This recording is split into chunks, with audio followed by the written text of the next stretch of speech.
سنملك أمر دنيانا إذا القرآن أحيانا. سنملك أمر دنيانا إذا القرآن أحيانا. ونور في مفاوزنا وحكم في قضايانا. كتاب الله أرشدنا إلى إصلاح مثوانا. Assalamu alaikum wa rahmatullahi wa barakatuh. My name is Anas Abdurrahman Ali and I'm going to be reading Surah Al-Kahf. أعوذ بالله من الشيطان الرجيم. بسم الله الرحمن الرحيم.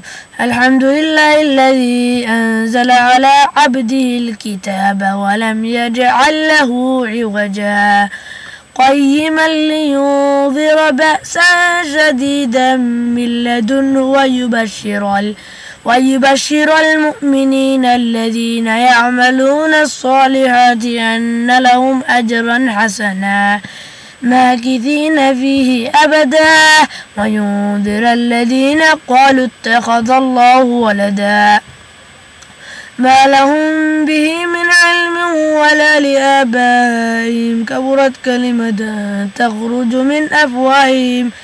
تخرج من أفواههم إن يقولون إلا كذبا. فلعلك باخع نفسك على آثارهم إن لم يؤمنوا بهذا الحديث أسفا.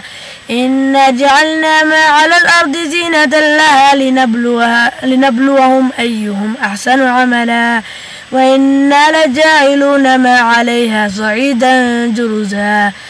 أم حسبت أن أصحاب الكهف والرقيم كانوا من آياتنا عجبا إذ أوى الفتية إلى الكهف فقالوا ربنا آتنا من لدنك رحمة وهيئ لنا من أمرنا رشدا.